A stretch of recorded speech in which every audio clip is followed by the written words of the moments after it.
Hi hello नमस्कार सर्वांना.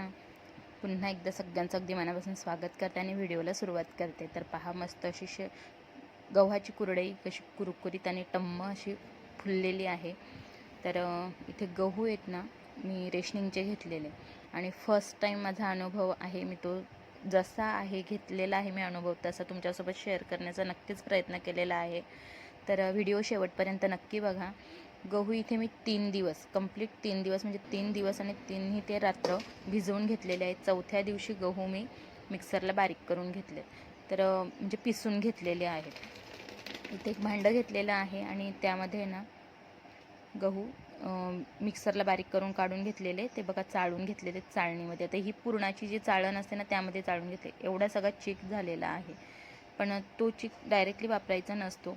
तर पुन्हा एकदा मी आपली पीठ चालायची चाळण असते ना त्या चाळणीमध्ये घेऊन आणि खाली डब्बा घेतलेला, त्याला कपडा बांधलेला आहे स्वच्छ असा, त्यावरती पीठ चालण्याची चाळण जी असते ती ठेवलेली.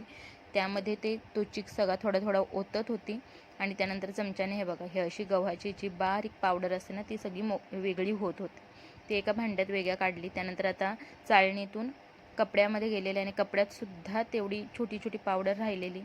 तर सगळा चिक तुम्ही पाहू शकता मस्त असा डब्याच्या खाली बसलेला आहे. त्यामध्ये थोडंसं एक मोठं जग पाणी घातलेलं आहे आणि आता रात्रभर हा डबा तसाच ठेवलेला आहे. दुसऱ्या दिवशी सकाळी बघा, जे वरचं पाणी आहे ते मी काढून टाकलेलं आहे आणि त्यामध्ये ना मला असं कळलं, म्हणजे पहिलाच माझा अनुभव होता, मी बोलली अगोदर पण, की मला असं वाटलं की व्हाईट चिक बसतो तेवढाच असतो. तर तिथे जो होता ना पाणी जो सगळं निघाला आणि त्यामध्ये ती तांबी ही जी आहे ना ती तांबी आहे. मला माझ्या शेजारची मनीषा बोलली की तिला तांबी म्हणतात म्हणून. तर ते पण मी वेगळं करून ठेवलं, टाकून दिलं नाही. आणि हा प्रॉपर जो चीक असतो ना गव्हाचा तो हा डब्याच्या खाली बसलेला आहे, पाहू शकता. पूर्ण व्हाईट आणि अगदी घट्ट असा हा बघा. तर तो मी एका डब्यामध्ये मग काढलेला आहे, कारण मोजून घ्यावा लागतो ना, जेवढा चीक होतो तेवढाच आपल्याला पाणी घ्यायचं असतो. तर एका डब्यामध्ये मी तो असा काढून घेतलेला आहे. एवढा सगळा चीक झालेला आहे, प्रॉपर जो गव्हाचा चीक असतो तो. आणि आता तो दुसऱ्या भांड्यात शिफ्ट केला आणि त्याच डब्यामध्ये आता पाणी मोजून घेते आहे. तर डब्बा भरून मी पाणी ठेवलेलं आहे, म्हणजे 1-1.5 ग्लास पाणी एक्स्ट्रा टाकलेलं आहे आणि उकळ आल्यानंतर पाणी काढूनसुद्धा घेतलेलं आहे. 1 ते 1.5 ग्लास जो एक्स्ट्रा टाकतो तो. आठवणीने ते पाणी बाहेर काढून ठेवा. तर जेवढा चीक आहे तेवढाच पाणी घेतलेलं आहे. पाण्याला छान उकळी येऊन दिली, मीठ टाकलेलं आहे आणि पाहू शकता मी एकटीच हे करते. एका बाजूने चीकसुद्धा ओतलेला आहे आणि एका बाजूने लाटण्याने तो घाटत आहे. आणि पाहू शकता मस्त असं गुठल्या न होऊ देता चीक छान घाटून झालेला आहे. इतका आनंद वाटत होता ना काय सांगू. आणि मग आता 20-25 मिनटं म्हटलं चिक शिजेपर्यंत इकडे दुसरी तयारी करून घेतली. म्हणजे लादीवरती प्लास्टिकची शीट अंथरून घेतली, ती स्वच्छ अशी पुसून घेतलेली आहे, कारण यावरती कुरडया घालायच्या आहेत. तर चिकसुद्धा रेडी झालेला आहे, पाहू शकता मस्त असा चिक शिजलेला आहे. तर गरमागरमच असतानाच कुरडया घालायच्या त्याच्या.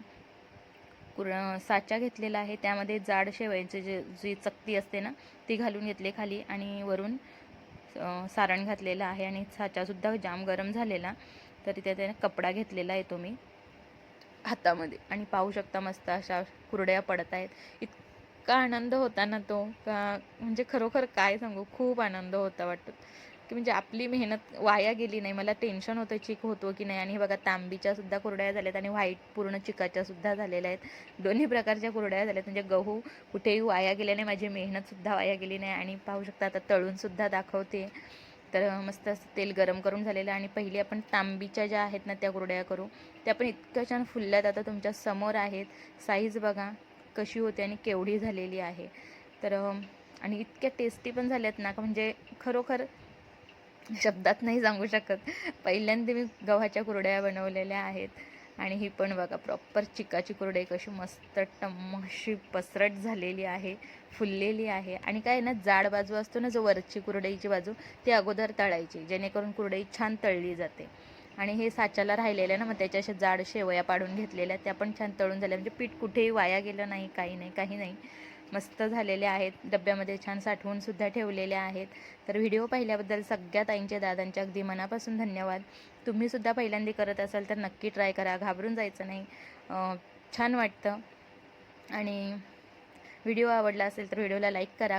कुरड्या कशा वाटल्या कमेंट करून सांगा. आणि नवीन असतील चॅनलला